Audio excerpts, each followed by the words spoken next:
या पुस्तक प्रकाशन सोहळ्याच्या निमित्तानं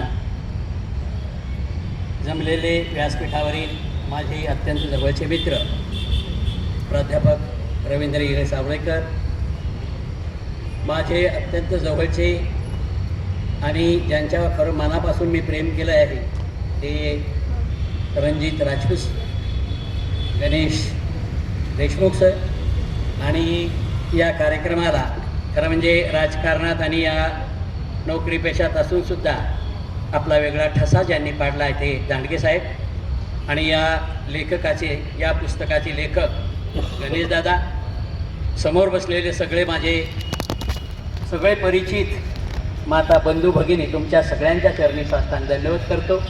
आणि आजचं हे अध्यक्षपद जे खरं तुम्ही मला दिलं त्याबद्दल धन्यवाद. आणि या पुस्तकाचं प्रकाशन झालं असं मी जाहीर करतो.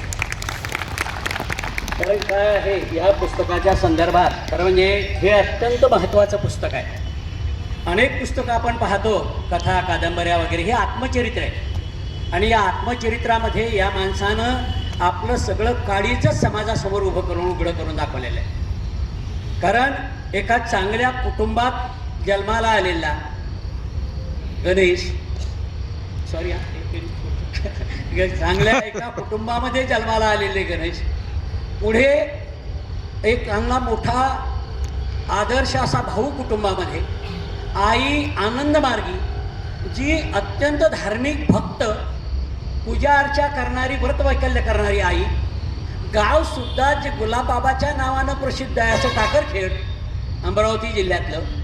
म्हणजे एवढा सगळा वारसा असून साठी अत्यंत चांगली शाळा जी बुलढाणा जिल्ह्यामध्ये आपण मानतो त्या भारत विद्यालयामध्ये शिक्षण, एवढं सगळं मिळून सुद्धा माणूस हा कसा आपल्या मार्गापासून पतित होऊ शकतो, काय लक्षात घ्या. संस्कार चालत नाही, त्या संस्काराचं सातत्य असावं लागतं.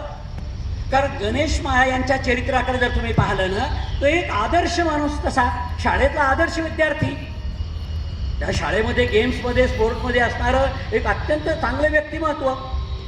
पण कुठंतरी कारण वाचून पाहता आईनं मोलमजुरी करून दोघा भावांना शिकवलं, सरांना शिक्षक म्हणून जायचं त्यांचं स्वप्न आईचं.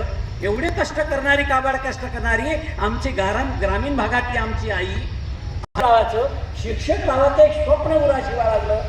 पण कुठं कधी कधी माणसाचं जीवन, जे रवींद्र सरांनी सांगितलं, इतक्या अकल्पनीय घटना माणसाच्या आयुष्यामध्ये घडतात. कोणत्या वेळेस आयुष्याला कोणती कलाटणी मिळेल हे सांगता येत नाही. आणि हेच झालं नेमकं.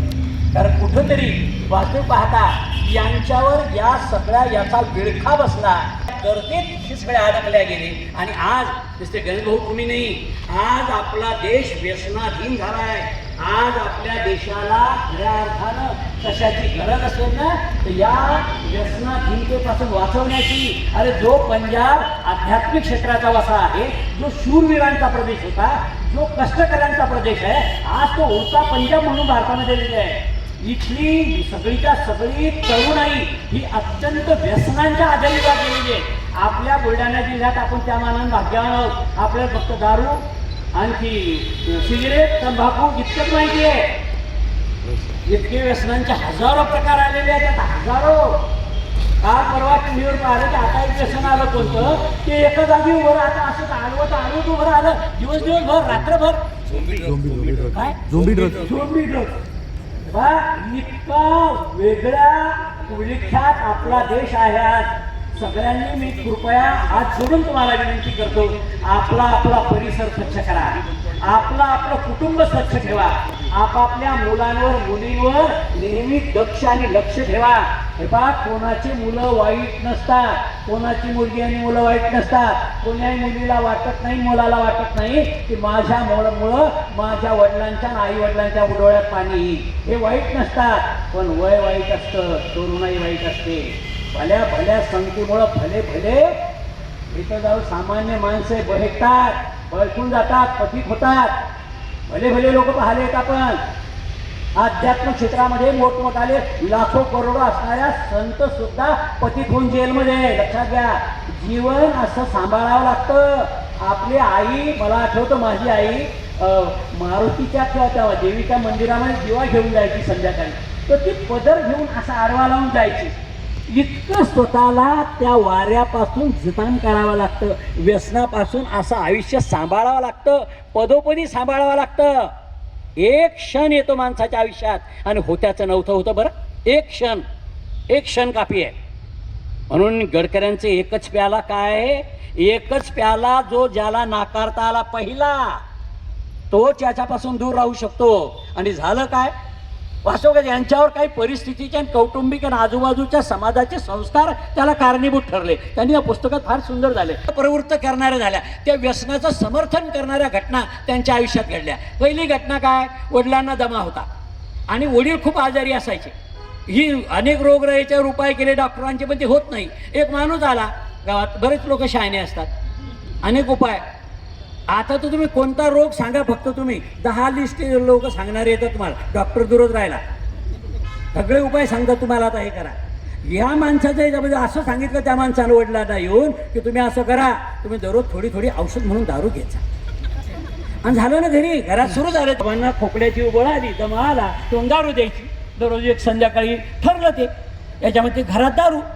हे लहानपणी हे पाहिलं यांनी, ते पाहिलं, ते म्हणायला लागले की मी ती बाटली पाहायचो, तिचा वास घ्यायचो, दर्प घ्यायचो याच्यामध्ये, पण मला काय आलं, दारू वाईट नाही, दारू हे औषध आहे. लक्षात घ्या, पहिला संस्कार आला की दारू हे औषध आहे, मनात आलं ते बसलं ना फिट. दुसरं याच्यामध्ये म्हणतात की आमच्या गावात माझे चुलत भाऊ मिलिटरीमध्ये होते आणि ते मिलिटरीमध्ये गेले आणि तिकडून दारूचे बंफर आणायचे, ब्रँडी गावात आणायची आणि गावात मग सगळ्या लोकांना ते वाटायचे आणि प्यायचे. आणि त्यांचा ते जे मिलिटरीमन आहे त्याची वाट लोक पाहायचे आदरानं की कधी आले की भाऊ कधी बसायचं. मग ते 2-4 बंफर काढायचे, लगेच सुरू. म्हणजे त्यांना असं वाटलं दुसरा संस्कार कोणता, दारूमुळे प्रतिष्ठा मिळते, मान सन्मान मिळतो.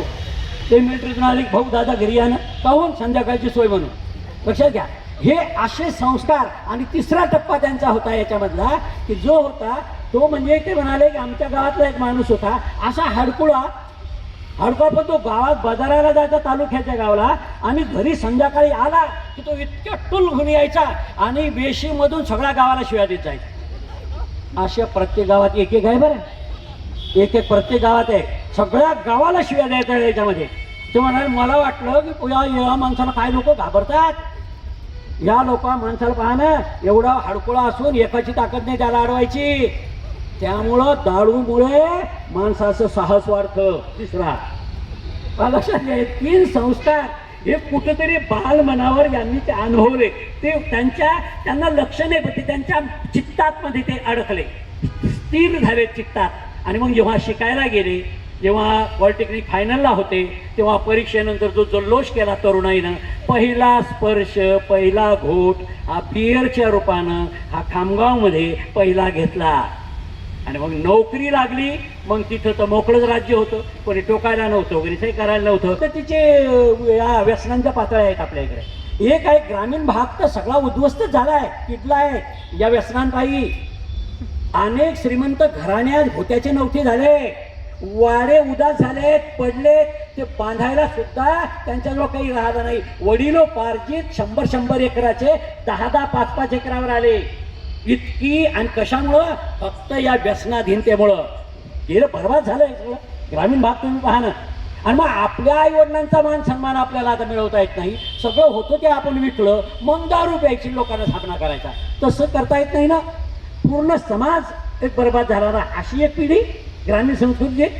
दुसऱ्या पिढीमध्ये तुम्ही पहा, जी तरुणाई, जी साहस म्हणून, शोक म्हणून, मित्रत्वाच्या नात्यानं म्हणून या व्यसनांच्या अधीन जाणार की काही होत नाही.